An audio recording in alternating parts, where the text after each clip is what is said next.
இன்னைக்கு நம்ம ஒரு வசனத்தை நாம் வாசிக்க போகிறோம். என்னவென்று பார்க்கும்போது யாத்திராகமம் 3ஆம் அதிகாரம் 2ஆம் வசனத்தை நாம் வாசிக்கலாம். யாத்திராகமம் 3ஆம் அதிகாரம் 2ஆம் வசனத்தை நாம் வாசிக்கலாம்.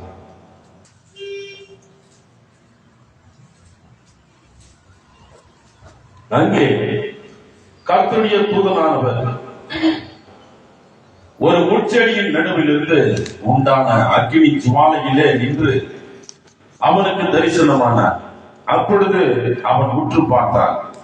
முட்செடி அக்கினியால் ஜுவாலித்து எரிந்தும் அது வெந்து போகாமல் இருந்தது. அல்லேலூயா. இன்னைக்கு காலை வேளையில் மோசேயின் மூலமாக கொடுக்கப்படுகிற ஒரு வார்த்தை என்னவென்று பார்க்கும்போது, இந்த உலகத்தில் உண்டான ஒரு காரியம், இயேசு கிறிஸ்து அக்கினி ஜுவாலியாக அவருடைய வார்த்தைகள் இந்த உலகத்தில் அது இருக்கிறது என்று சொல்லி அவர் சுட்டி காட்டுகிறார். இயேசு கிறிஸ்துவை அறியாத ஒரு ஜனம், இயேசு கிறிஸ்துவை ஏற்றுக்கொள்ள முடியாத ஒரு ஜனத்தை குறித்து இந்த இடத்துல நம்ம பார்க்கும்போது, நான் இயேசு கிறிஸ்துவை ஏற்றுக்கொள்ளுகிறது எப்படிங்க, எப்படி நான் இயேசு கிறிஸ்துவை நான் ஏற்றுக்கொள்ளுகிறது என்று பார்க்கும்போது, இந்த மோசே என்ன பண்றாரு? எகிப்து தேசத்திலிருந்து புறப்பட்டு ஒரு கொலையை செய்துவிட்டு ஓடி வருகிறார். ஓடி வரும் பொழுது அவருடைய ஒரு திருமணம் நடக்குது. திருமணம் நடந்த பின்பாடு அவருடைய மாமனார் கிட்ட அவர் இருக்கிறார். ஆடு வைத்துக் கொண்டிருக்கும் பொழுது அந்த மலையின் மேல அவர் என்ன பண்றாரு? மலையின் மேல ஒரு அக்கினி ஜுவாலை எரிந்து கொண்டிருக்கிறதை அவர் பார்க்கிறார். எப்படி அக்கினி ஜுவாலை ஏன் அப்படி எரிது பிரகாசமாக யாருக்கு காட்சி அளிக்கிறார்? மோசேக்கு. அநேகருக்கு இருந்திருக்கலாம், ஆனால் மோசேக்கு தெரிஞ்சது இது ஏதோ ஒண்ணு நடக்க போகுது அந்த இடத்துல அப்படின்னு சொல்லி. அப்ப என்ன பண்ணுகிறார் பார்க்கும்போது, அங்கே கர்த்தருடைய தூதனானவர் யார் பண்றாரு அந்த இடத்துல? கர்த்தருடைய தூதன் ஒரு முட்செடியின் நடுவில் இருந்து உண்டான அக்கினி ஜுவாலையிலே நின்று அவனுக்கு தரிசனமானார். அக்கினி ஜுவாலையில இவர் போய் நின்று இருக்கிறார். எது போல? ஒரு மரம் போல நின்று இருக்கிறார். யாரு? தூதனானவர். அப்போ அந்த தூதனானவர் அந்த இடத்தில் நீக்கும் போது அக்கினி ஜுவாலை எரிந்து கொண்டிருக்கிறது. ஆனால் அப்பொழுது அவன் உற்று பார்த்தான். யார் உற்று பார்த்தார்? மோசே அதை உற்று பார்க்கிறார். உற்று பார்க்கும்போது முட்செடி அக்கினியால் ஜுவாலித்து எரிந்தும் அது வெந்து போகாமல் இருந்தது. அது வெந்து போகல. வெந்து போகாதபடி ஆண்டவர் பேசிக் கொண்டிருக்கிறார். ஆண்டவருடைய வார்த்தை, மோசே நீ நிற்கிற இடம் பரிசுத்த பூமி, உன்னுடைய வாரை நீ அவிழ்த்து விட்டு வா, உன்னுடைய பாதரட்சையை என்ன பண்ணு அவிழ்த்து விட்டு நீ நிற்கிற இடம் பரிசுத்த பூமி, அங்கே வெளியே விட்டுட்டு வாங்க. எங்க அக்கினி ஜுவாலை எங்க இருக்கிறதோ அந்த இடத்துல நம்ம நிற்கிற இடம் பரிசுத்த பூமி என்றார். அல்லேலூயா. அப்போ இவர் முட்செடி அக்கினியால் ஜுவாலிக்கு எரிந்தும் அது வெந்து போகல. யார் நிற்கிற அந்த இடத்துல? தேவதூதன் நிற்கிறார். நம்ம நினைக்கிற மரம் சொல்லி எவ்வளவு பேர் நம்ம சொல்லியிருப்போம், நம்ம கேள்விப்பட்டிருப்போம். ஆனால் அந்த இடத்தில் கர்த்தருடைய தூதனானவர் முட்செடியின் நடுவில் அவர் உண்டான அக்கினி ஜுவாலையில நின்று அவர் நிற்கிறார். அப்ப அக்கினி யார போன வரணும்? ஒருத்தர் வரணும். அப்பொழுதுதான் இந்த தேவ தூதன் அந்த இடத்துல வந்து முட்செடியின் நடுவில் உண்டான அக்கினி ஜுவாலையில நின்று அவனுக்கு தரிசனமாகிறதை பார்க்கிறார். அல்லேலூயா. இது ஏன் எப்படிப்பட்டவதான ஒரு வார்த்தை என்று பார்க்கும்போது, இது உலகத்துடைய மக்களுக்கு ஒரு நற்செய்தி எப்படி இருக்கலாம். இந்த காலை நேரத்தில் நம்முடைய குடும்பங்களில நம்ம பார்க்கிற இந்த வசனத்தை வைத்து பார்க்கும்போது, கண்ணீர் கஷ்டங்கள் தூக்கத்திலிருந்து இருக்கிறவர்களை, ஏன் என் குடும்பத்துல கஷ்டங்கள் ஆறல, ஏன் என் குடும்பத்துல சாபம் ஆறல, ஏன் என் குடும்பத்துல தரித்திரம் ஆறல, ஆனா நான் இயேசு கிறிஸ்துவை ஏற்றுக் கொண்டிருக்கிறேன், இயேசு கிறிஸ்துவை ரட்சகராக நான் ஏற்றுக் கொண்டிருக்கிறேன், ஏன் என் குடும்பத்துல இப்பேற்பட்டதான ஒரு விஷயங்கள் இருக்கிறது என்று சொல்லி கூட நினைத்திருக்கலாம் உலகத்தின் ஜனம் மக்கள். ஆனால் இன்னைக்கு ஆண்டவர் சொல்லுகிறார், நீங்கள் உங்கள் குடும்பத்தில் இப்படி உங்கள் குடும்பத்தில் எப்பேற்பட்டதான ஒரு எரிபந்தமாக உங்கள் குடும்பத்தில் எரிந்து கொண்டிருந்தாலும், கோபத்துடைய ஒரு எரிச்சல் இருக்கலாம், எரிச்சல் இருந்திருக்கலாம், அந்த இடத்துல வாழ முடியாதபடி உங்களுக்கு சூனியத்தை வைத்திருக்கலாம். வாழ முடியல, அபிஷேகம் இல்லை, அப்புறம் அந்த இடத்துல வரங்கள் இல்லை என்று சொல்லப்படும் பொழுது அநேகருக்கு இப்ப நேற்று தினத்தில் கூட அமாவாசை, அமாவாசை நேரத்துல நல்லா பார்த்துட்டே இருப்பாங்க. யாருக்கு அந்த இடத்துல முட்டை 4-3 பக்கம் இருக்கிற ரோட்ல முட்டை ஒடிச்சு போடுறாங்க இல்லைங்களா? போடுறாங்க. அதை எப்படியாவது யாராவது முதல்ல காண்றாங்களோ, பலவீனமா இருக்கிறது காணும் போது அவர்கள் மேல அதனுடைய ஆவி பொல்லாத சத்துருவு விழுந்து போன தூதரின் தாக்கம் போயிட்டு அவங்களை பிடிக்கிறது. அப்ப அவங்க குடும்பத்துல 1 வாரமோ 1 மாசம் வரைக்கும் அவருக்கு என்ன பண்றது, சில பிரச்சனைகள் குடும்பத்தில் ஏற்படுகிறது. சில பிரச்சனைகள் குடும்பத்துல ஏற்படும் பொழுது அக்னி ஜுவாலியாக எரிந்து கொண்டிருக்கிற அந்த ஒரு மனிதனுடைய ஒரு வாழ்க்கை, அந்த மனிதனுடைய ஒரு வாழ்க்கை, ஆனால் ஒரு இலை கூட கருகி போகாது. இயேசு கிறிஸ்துவை, இந்த வேதத்தை, கர்த்தருடைய பரிசுத்த வேதத்தை யார் ஒருவர் பிடித்து ஆண்டவருக்காக நான் இன்று வாழ வேண்டும் என்று சொல்லி நினைக்கிற ஒவ்வொரு குடும்பத்திலையும் இன்னைக்கு பின்மாற்றமாக நேற்று ஆண்டவர் பேசின வார்த்தை போல பின்மாற்றத்தோடு கூட யாரும் ஒருத்தர் போகவே முடியாது. ஏனென்றால் ஆண்டவர் பெரிய அற்புதங்களையும் அடையாளங்களையும் அதிசயங்களையும் செய்திருப்பார். இந்த முச்செடி எரிந்து கொண்டிருக்கிறது, மோசையோடு பேசிக் கொண்டிருக்கிறார். ஆனா ஒரு இலை கூட கருகி போகவில்லை.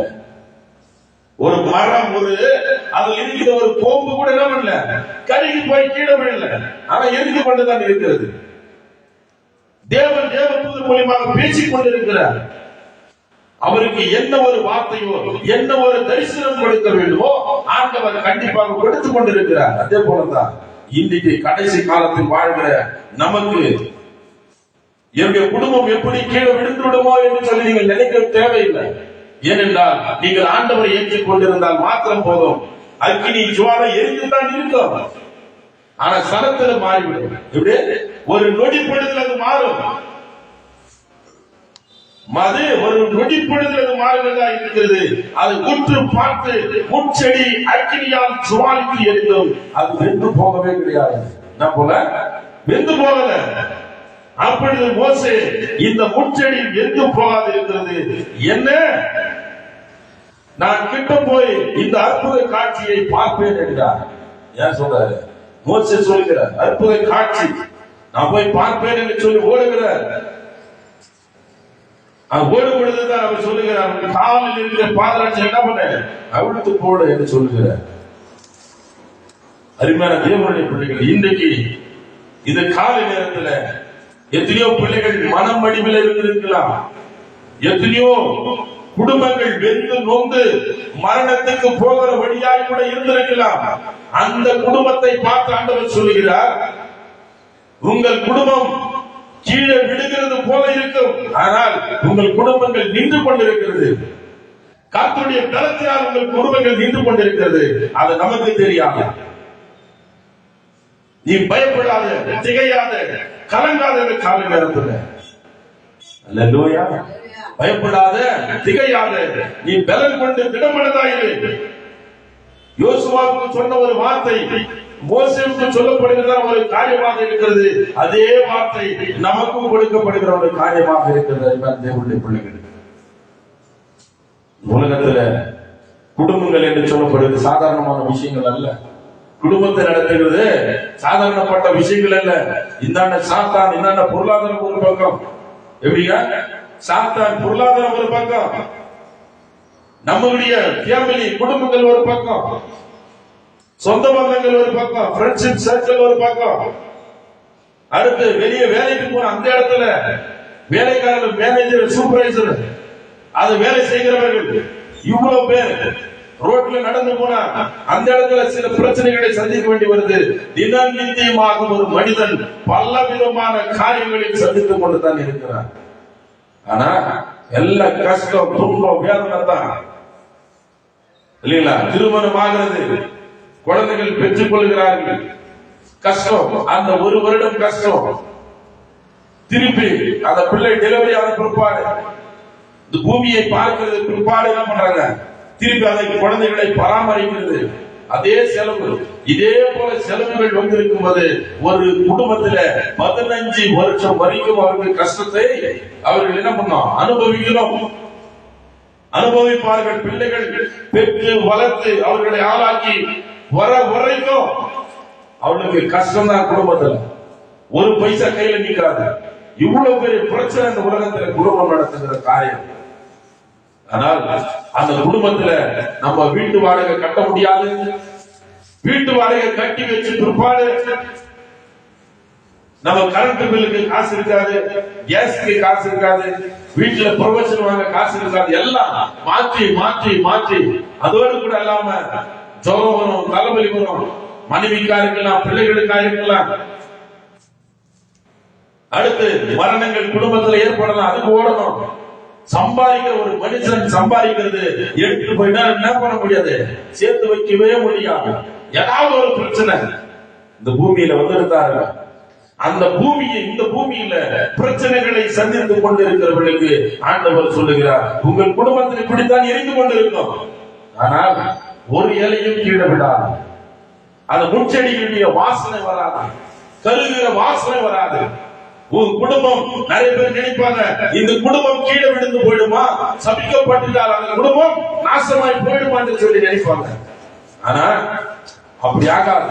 ஏனென்றால் நீங்கள் இயேசு கிறிஸ்துவோடு கூட இருக்கிறீங்க. நீங்கள் இயேசு கிறிஸ்துவுடைய வல்லமையோடு கூட நீங்கள் இருக்கிறீங்க. இயேசு கிறிஸ்துவின் ரத்தத்தை பூசப்பட்டு இருக்கிறீங்க. ஒரு காலம் உங்கள் குடும்பம் கீழே விழுந்து போகாது. அல்லேலூயா. ஒரு காலம் கீழே விழுந்து போகாது. அருமையான தேவனுடைய பிள்ளைகள், நம்முடைய குடும்பங்கள், நம்முடைய வாழ்க்கை தரம் எப்படிப்பட்டதாக இருக்கிறது என்று பார்க்கும்போது அதுல ஒன்றுமே கிடையாது. இந்த உலகம் மாயைக்கு வந்ததாக இருக்கிறது. மாயைக்கு தக்கதாக இருந்து கொண்டிருக்கிற ஒரு விஷயத்தை நம்ம பார்த்து கொண்டிருக்கிறோம். ஆனால் இந்த முச்செடி எரிந்து கொண்டுதான் இருக்கிறது. ஒரு இலை கூட கீழே கருகே கீழே விடவே கிடையாது. அது போலதான் உங்களையும் உங்கள் குடும்பங்களையும் நீங்கள் உங்களை யாருனாவது என்ன பண்ணலாம், வீழ்த்தலாம் என்று சொல்லி நினைத்திருக்கலாம். யாராவது என்ன பண்ணிருக்கலாம், உங்களை வீழ்த்த வேண்டும் என்று சொல்லி நினைத்து உங்களுடைய வளர்ச்சியை தடுத்து இருக்கலாம். எப்படி? சூனியத்துல, செய்வினைகளில செய்திருக்கலாம். ஆனால் உங்களை ஒரு நாளும் ஒரு பொழுது கைவிடாத ஆண்டவர் இருக்கிறார். அல்லேலூயா. அப்பேற்பட்ட ஆண்டவரை நாம் துதிக்க நாம் கற்றுக்கொள்ள வேண்டும். மரணத்திலிருந்து விடுதலையாக ஆண்டவருக்கு அதிகாரம் உண்டு. இந்த உலகத்தில் உங்களை படைத்த தேவன் அவர் உண்மை உள்ளவர், மறக்க கூடாது. உலகத்தில் உங்களுக்கு உபத்திரம் உண்டு, ஆனால் திடன் கொள்ளுங்கள், நான் உலகத்தை ஜெயித்தேன். அப்பேற்பட்டதான உலகத்தை நீங்கள் ஜெயிக்க வேண்டுமா? கர்த்தரிடத்தில் ஓடி வாருங்க. இந்த அக்கினி ஜுவாலியாக எரிகிற இடத்தில் ஓடி வாருங்க. அப்பதான் ஆண்டவர் பேசுவார். இந்த உலகம் கடைசி காலத்துல ஆசீர்வாதம் ஆசீர்வாதம் என்று சொல்லி போகும்போது ஒன்றுமே கிடையாது. ஒன்றுமே கிடையாது. நம்ம உபதேசத்தில் இருக்க வேண்டும். ஆண்டவர் கடினமான வார்த்தைகளை கொடுக்க நம்ம அந்த வார்த்தைகளை எல்லாம் நாம் ஏற்றுக்கொண்டு நாம் நடக்கிற தேவ பிள்ளைகளாக நாம் இருக்க வேண்டும். அல்லேலூயா. பசங்க பிள்ளைகள் படிக்கிற படிப்புல பண தேவைகள் அநேகம். காலேஜுக்கு பீஸ் கட்ட முடியல. எல்லாம் இந்த வருட காலங்களில் பார்க்கும் பொழுது இந்த பிசினஸ், விவசாயத்தை காட்டிலும் வீடு கட்டி அதுல பணம் சம்பாதிக்கிறது அதிகம். எப்படிங்க? விவசாயத்தை காட்டிலும் வீடு கட்டி சம்பாதிக்கிறாங்க பாருங்க, அது பெரிய விஷயம். அதுதான் இப்ப டெண்டா ஓடிக்கொண்டிருக்கிறது. 3 மாசம் 4 மாசம் காக்கணும், 6 மாசம் வரைக்கும் விவசாயத்தில் காக்க வேண்டும். ஆனால் இந்த இடத்தில் வீடு கட்டி நம்ம வாடகை விட்டால் அதுல என்ன பண்ணலாம்? 10 வீடு கட்டினா அதே போதுமே. 1 லட்சம் ரூபாய் மாசத்துக்கு என்ன பண்ணும்? அதுவே கிடைக்குமே. இது யார் சொல்றாங்க? அப்பவே சொல்லி இருக்கிறார், சாலமன் சொல்லி இருக்கிறார்.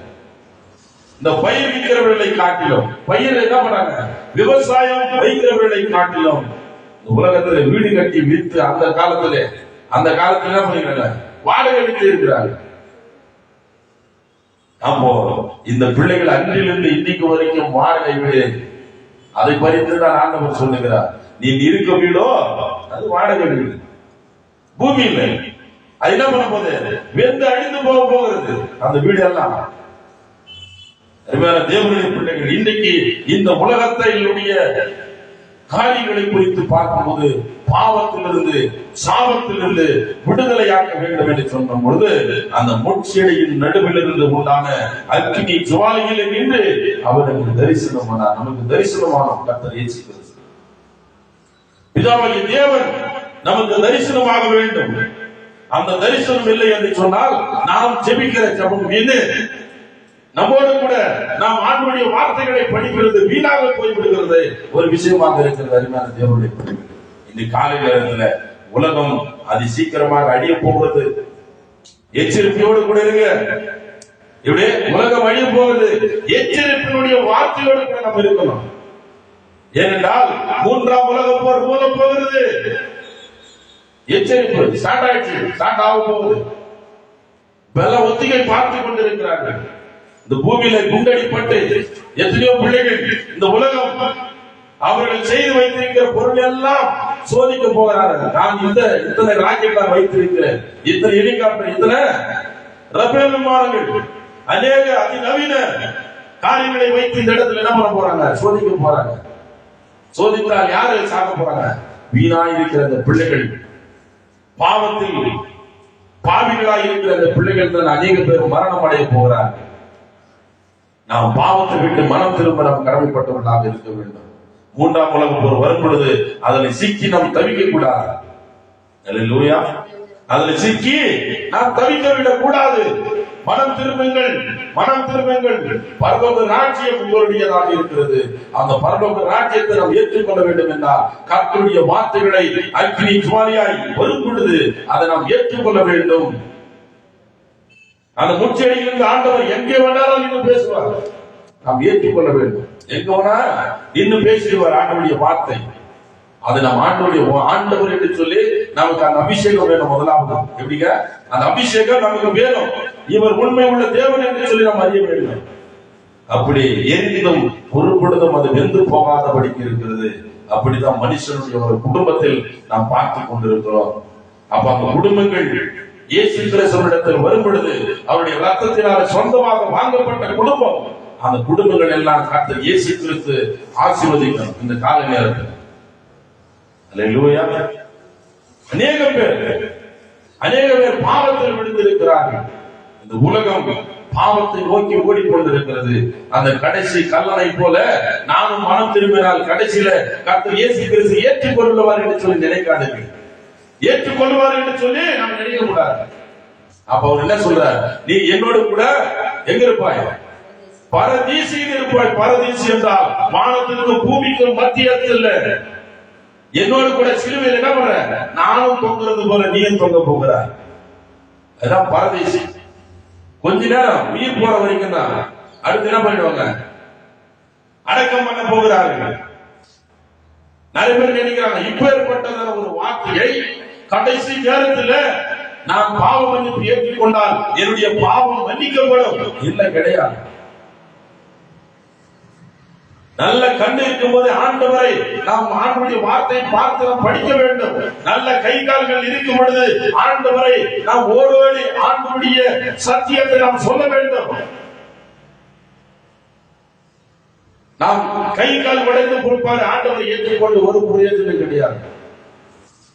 அல்லேலூயா. அருமையான தேவனுடைய பிள்ளைகள், அவர் ஊழியர்களாக இருந்தாலும் சரி, யாராக இருந்தாலும் சரி, இந்த வேலையில இப்படிப்பட்டதான முட்செடிகள் நம் குடும்பத்துல அது எரிந்து கொண்டு இருக்கலாம். லோன் கட்ட முடியாத இருக்கலாம், கஷ்டத்துல பணமே ஒரு பைசா கூட இல்லாமல் இருக்கலாம், சாப்பாட்டை வழி இல்லாமல் இருக்கலாம். இன்னைக்கு ஆண்டவர் அப்பேற்பட்ட குடும்பத்தை கண்ணோக்கி பார்க்கிறார். ஒரு கண் நொடியில, ஒரு இமை பொழுதுல கர்த்தர் இயேசு கிறிஸ்து உங்கள் குடும்பங்களை ஆசீர்வதிக்க போகிறார். அல்லேலூயா. அல்லேலூயா. வசனத்தை கேட்டு என்னுடைய குடும்பத்தில் இந்த வசனம் அப்படியே நம்ம ஏற்றுக்கொள்ளும் பொழுது ஆண்டவர் பெரிய காரியங்களை, அதிசயங்களை செய்ய வேண்டும். நிறைய குடும்பம் உண்டு. நிறைய பேர் கூட நைட் எல்லாம் யோசித்து பார்த்திருப்பார்கள், நான் செத்து போயிடலாம் என்று நினைக்கிறேன். மரணத்தை இவர்கள் தேர்ந்தெடுத்துக் கொள்வார்கள். என்னது? ஆசீர்வாதத்தில் இல்ல, மரணத்தை தேர்ந்தெடுத்துக் கொள்வார்கள். அப்பேற்பட்ட மரணங்கள் வராது உங்களுடைய வாழ்க்கையில். ஏனென்றால் ஆண்டவர் உங்களோடு கூட இருக்கிறார். மோசேயோடு கூட இருந்த தேவன் நம்மோடு கூட இருக்கிறார். எதுக்கு நாம் பயப்படணும்? எதுக்கு நாம் கலங்கணும்? நீங்கள் போக்கிலும் மரத்திலும் எல்லாம் கர்த்தராகிய இயேசு கிறிஸ்து நம்மோடு கூட இருக்கிறார். தேவ தூதரை கொடுத்திருக்கிறார். முன்னும் பின்னும் வலது பக்கம் இடது பக்கமாக 4 பக்கமும் தேவ தூதர் நம்மை காப்பாற்றிக் கொண்டிருக்கிறார். அல்லேலூயா. பிதாவாகிய தேவன் நம்மை பாதுகாக்கிறதுல பெரிய வல்லவர் அவர். அப்பேற்பட்ட ஆண்டவரிடத்தில் நாம் இருக்கும் பொழுது நமக்கு ஏன் கவலை இந்த உலகத்தில்? அல்லேலூயா. நமக்கு ஏன் கவலை? இப்பேற்பட்டதான கஷ்டத்தில் இருக்கிறவர்களை, வியாதிகள் அதிகமாக இருக்கிறவர், எனக்கு வியாதி வந்துருச்சு, சுகர் வந்தா கஷ்டம், பிபி வந்தா கஷ்டம், இதே ஒரு நோவாய் மாறி அவருக்கு என்ன ஆகுதுங்க? மனநோவா மாறி போகுது. மனநோவாக மாறி போகிறது. கேன்சர், மனநோவு, எல்லா விஷயத்திலும் ஆண்டவர் உன்னுடைய நோயில உங்களை விடுதலையாக்க வல்லவர். உன்னுடைய பிசாசில விடுதலையாக்க வல்லவர். அல்லேலூயா. உன்னுடைய தரித்திரத்தில் விடுதலையாக்க போகிறவர். குப்பையிலிருந்து உன்னை உயர்த்தி உன்னத ஸ்தானத்தில் வைக்கிற கர்த்தராகிய இயேசு கிறிஸ்துவை நீ நம்பு. அப்பொழுது நீ பிழைப்பாய். இந்த உலகத்திலே நாம் என்ன பண்ணுது? இந்த உலகத்திலே கொள்ளை நோய்க்கு நாம் அதில் கை வைக்காதபடிக்கு, கொள்ளை நோயில போய்விடாதபடிக்கு கர்த்தர் இயேசு கிறிஸ்து உங்களையும் உங்கள் குடும்பங்களையும் அளவில்லாமல் ஆசீர்வதிக்க போகிறார். கர்த்தரை நம்பு, ஒரு நாளும் நீ வீண் போக மாட்ட. கர்த்தரை நம்பு, ஒரு நாளும் நீ மனமடைந்து போவதில்லை. உன்னை விட்டு விலகுவது இல்லை, உன்னை கைவிட போவதில்லை. கர்த்தர் இயேசு கிறிஸ்து சொல்லுகிற வார்த்தை. இன்னைக்கு அருமையான தேவனுடைய பிள்ளைகள், நம்ம தேவனை நாம் பற்றிக் கொள்ள முடியாது. நம்முடைய குடும்பத்தில் எவ்வளவு பிரச்சனைகள் தான். அந்த குடும்பமே நம்ம, இந்த உலகமே மாயை, இந்த உலகமே மாயை. அந்த மாயைக்குள்ளாக நாம் இருக்கிறோம். அந்த மாயை எப்படி ஜெயிக்க வேண்டும் என்று கர்த்தர் இயேசு கிறிஸ்து நமக்கு சொல்லிக் கொடுத்திருக்கிறார். அப்பேற்பட்டதான அந்த மாயைக்குள்ளாக இருந்து நாம் ஒரு ஜெயம் எடுக்கிற ஒரு தேவ பிள்ளைகளாக நாம் மாற வேண்டும் இந்த காலவேளையில. அப்படி இந்த வசனத்தை கேட்கிற உங்களையும் பிதா குமாரன் பரிசுத்த ஆவியின் நாமத்தில் உங்களை எரிச்சல் மூட்டிருக்கலாம், வேற ஒருத்தர் எரிச்சல் மூட்டிருக்கலாம், கோபத்தை மூட்டிருக்கலாம், நம்ம குடும்பத்தில் சில பிரச்சனைகள் வந்து இருக்கலாம். எல்லாவற்றையும் தூக்கி தூர வைத்து விட்டு ஆண்டவரை நம்பு, உன்னுடைய குடும்பம் ஆசீர்வதிக்கப்படும். ஆண்டவரை நம்பு, உன்னுடைய குடும்பம் ஆசீர்வதிக்கப்படும். அந்த ஆசீர்வாதத்திற்குள்ளாக நீங்கள் கடந்து போகும் பொழுது பெரிய எடுப்புதலை நீங்கள் காணப்போகிறீர்கள். இந்த கடைசி காலம் மனம் திரும்ப ஒரு தருணத்தை கொடுக்கிறார். மனம் திரும்ப ஒரு வாய்ப்பை கர்த்தர் இயேசு கிறிஸ்து கொடுக்கிறார். அவருடைய சொந்த ரத்தத்தினால் கர்த்தர் இயேசு கிறிஸ்து மாற்றி இருக்கிறார். இப்பேற்பட்டதான உலகத்தினுடைய அழிவுக்காக நீங்களும் போய்விடக் கூடாது, நானும் போய்விடக் கூடாது. அந்த உலகத்தின் அழிவில் இருக்கிற பிள்ளைகளுக்காக நீங்களும் நானும் ஊழியக்காரர்கள் அனைவரும் ஒற்றுமையோடு கூட இருந்து நம்ம ஜெபிக்க, இந்த உலகத்திற்காக நாம் ஜெபிக்க கடமைப்பட்டவர்களாக இருக்கிறோம் என்று சொல்லி இந்த கேட்கிற வசனத்தை ஒவ்வொரு பிதா குமாரன் பரிசுத்த ஆவியின் நாமத்தில் ஆசீர்வதிப்பார்கள் என்று சொல்லி இந்த பாடத்தில் கூட முடிக்கலாமா?